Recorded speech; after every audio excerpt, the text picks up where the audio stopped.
Welcome to the January newsletter. This month I thought I would give you some tips on the quilting aspect of the Audubon Christmas quilt pattern. It's been really exciting. There's been lots of you who are starting to work on your own Audubon Christmas quilt. And I've gotten a couple questions on the quilting, so I thought that's what we would address this month. No, I didn't do all the quilting on the background and the applique after that. I did it in the normal order. I did all of the applique first and then the quilting afterwards. However, the applique, type of applique I do on everything is unit applique. So all of the little birds and the bird feeders and the various little parts of the quilt were done as unit applique and then applique to the background. And if you want to know more about that process and how you make the little birds as units, then consult with my DVD Multiple Ways to Applique. It's an hour and 45 minutes and there's a lot of content on there on how to do this. So once they were all appliqued to the individual panels, then the panels were quilted separately. So it would be really hard to do that much intricate quilting on a big quilt, but on the panels it was very reasonable. You'll have to put the panels together after that and with some sashing both front and back. Just make sure that you put some batting between those sashing layers too, so they won't have a little divot there. One of the things when you first start thinking about how to quilt it and add in some of the extra just quilted layers of branches and leaves and other foliage features that were in that panel, is one of the nice ways is just to take your overlay, your positioning overlay, where you can place everything, and take your water-soluble child's type marker and mark on that and draw out where there might be some good places to add another little holly leaf or to add another little branch, and that way you can get an idea about your overall look.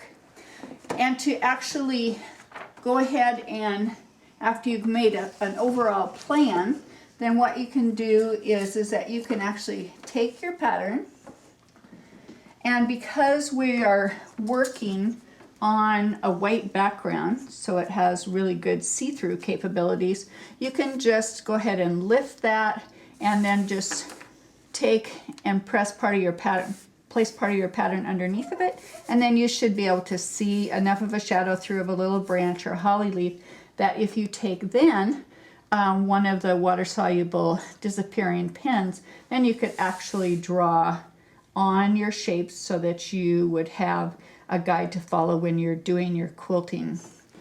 One thing about the batting, if you use 100% wool batting, it has much better effect to trapunto things without having to actually add another layer of batting and cut everything away. Wool bat, 100% wool bat will do that much better. One of the other things I want to caution you about is to be really careful on the back that you don't just have this like loose thread sitting around. Make sure all your knots are cut tight and stuff, because if you densely quilt around this dark little piece of thread, it will definitely show up and there won't be any way for you to get it. So make sure your backs are pretty immaculate. So he would get, this little cardinal would get appliqued down. And then I would be ready to do my quilting.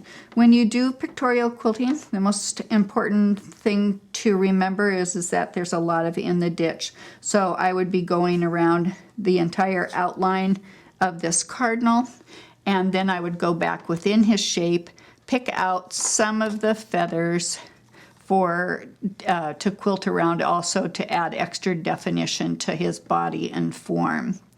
So you can see here on this branch that I've already done the in the ditch quilting right along this edge here.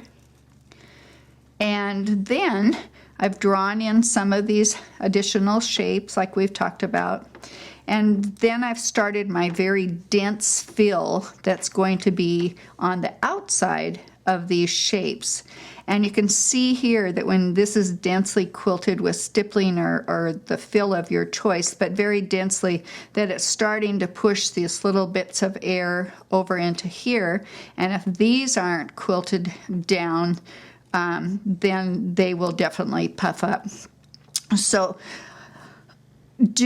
sometimes if I have a big area of dense quilting, I will just do that to push some of those air pockets over to where my shapes are going to be, because that will fill them, allow them to fill even better.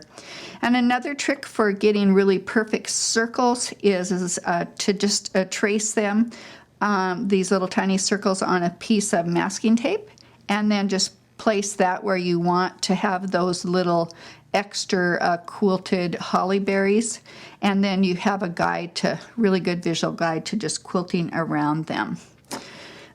Let's talk about thread for a second. So thread choices. I like to use a much finer weight thread for my dense fill quilting. So in this case, the background was mostly quilted with white, and it's 60 weight bobbin line quilting by Superior Threads. Several companies make 60 weight threads. When I'm actually adding in an extra holly leaf that's just done in thread, then I would go to a 40 to 50 weight thread so that would actually show up. This you want to just disappear this fill right into the background. And the same thing if you're adding extra branches or things, is you would go with a fuller or thicker thread. I still find quilting very fine, precise images is easier with 50 weight thread or above. If you use these really fine threads, you just make sure that your needle is the best needle for these, and these micro text needles, 7010s, work really well with the 60 weight thread. The other thing that you'll need to remember is you more than likely will have to turn your top tension down, probably at least in half. My burning is standard default setting is 4 on the tension, and I have to turn it down to 2 in order for the tension to look to turn out well.